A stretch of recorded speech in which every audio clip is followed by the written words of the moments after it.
देखिए यहाँ पे बहुपदों का निरूपण कह रहा है बड़े ए लंबे बहुपद को बार बार लिखने की बजाय उन्हें अन्य रूप में भी व्यक्त कर सकते हैं। इस रूप में सिर्फ यह पता चलता है कि बहुपद किस चर में है।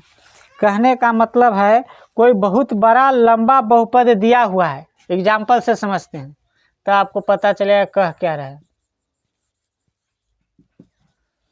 जैसे एग्जाम्पल में दिया हुआ है, पहला एग्जाम्पल लेते हैं, 3x के घात 5 माइनस 2x के घात 4 प्लस 2x के घात 3 प्लस 9।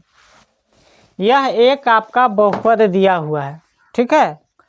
यह जो आपका बहुपद दिया है, इस बहुपद का चर संख्या क्या है? x। सब जगह x ही यूज हुआ है ना, इतना तो समझ रहे हैं।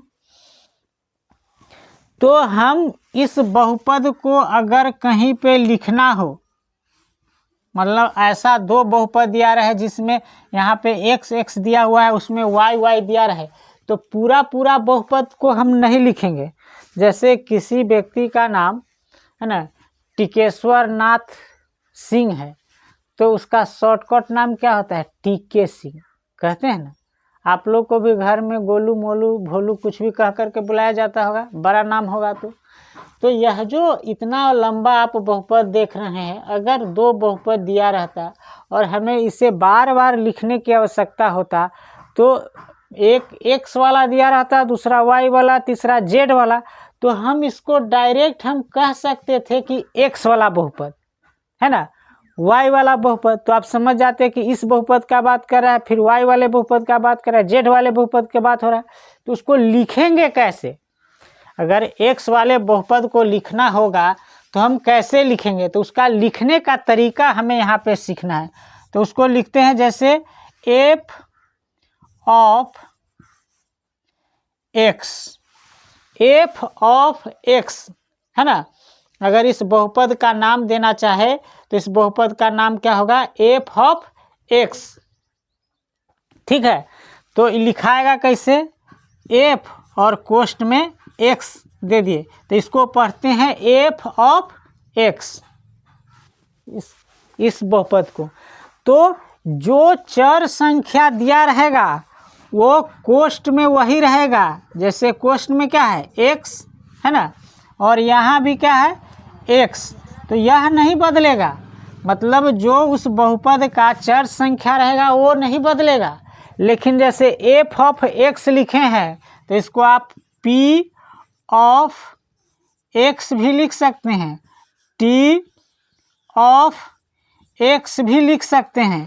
कहने का मतलब है p ऐसे x लिख सकते हैं, t इसको x लिख सकते हैं। ये बगल वाला नाम आप अपने अनुसार ABCD में से कुछ भी दे सकते हैं, है ना। लेकिन जो चर संख्या है बीच वाला वही रहेगा। इसमें x यूज हुआ है तो इसको x ही यूज होगा। इसको पढ़ते हैं f of x, p of x, t of x। इसका मतलब है कि t ऑफ x का मतलब है उस बहुपद की बात कर रहा है जिसमें केवल चर संख्या क्या आया है? t आया है। तो पहचानने में सुविधा हो जाएगा, समझ में ना। ऐसे हम एक ही एग्जाम्पल यहाँ पे लिए हैं, हम आपको समझा रहे हैं। या हिंदी में कहते हैं x का फलन। अगर हिंदी में इसी को लिखना हो तो क्या कहेंगे? x का फलन बोलते हैं, x का फलन बोलते हैं, ठीक है। अगर इसमें y यूज हुआ रहता तो y का फलन है ना। अगर y रहता तो f ऑफ क्या रखता? y, p of y, t of y। जो अंदर में आपका चर संख्या रहता वही यहाँ पे क्या होता है? यूज होता है। समझ आ रहा बात को? तो आई होप यह समझ में आ गया होगा कि किसी भी पद, जैसे मतलब किसी ही बड़े बहुपद का अगर शॉर्ट में नाम देना चाहे तो उसका नामकरण हम लोग कैसे करते हैं, यही आपको समझाना था। और अगर एग्जाम्पल देखना चाहें तो देख सकते हैं। जैसे एक और एग्जाम्पल लिखते हैं, एग्जाम्पल नंबर दूसरा ले रहे हैं। जैसे एस के घात 6 माइनस 2 एस के घात 7 प्लस 3 एक्स के घात कुछ नहीं माइनस 1। अब इसे हमें लिखना हो, इस बहुपद का शॉर्ट नाम लिखना हो तो आप क्या लिखते हैं, यहाँ पे लिख सकते हैं P ऑफ S लिख सकते हैं, है ना, P ऑफ S लिख सकते हैं, क्योंकि यहाँ पे इस बहुपद में चर जो यूज हुआ है वह क्या है, S, यहाँ पे S होगा, है ना, S यूज हुआ है। क्लियर? तो इस तरह से लिख सकते हैं। और एग्जाम्पल हम आपको दिखा रहे हैं।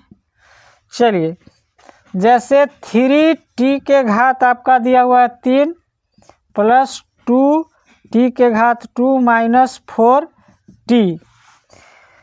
तो इसको अगर आपको लिखना हो, इस बहुपद का नाम अगर शॉर्ट में लिखना हो तो आप क्या लिखेंगे, मान लिया जाए यहाँ पे f ले रहे हैं तो f ऑफ क्या हो जाएगा, t। इसी को पढ़ते क्या है, इसको पढ़ते हैं f ऑफ t पढ़ेंगे, या हिंदी में लिखना चाहे तो t का फलन लिखेंगे। क्या लिखेंगे, t का फलन। तो इस तरह से बहुपद, अगर बड़ा बहुपद दिया रहे तो उसको छोटा करके कैसे उसका नाम हम करण करते हैं, ये हमने यहाँ पे सीखा। क्लियर? तो चलिए इसको नोट कीजिए, फिर आगे देखते हैं।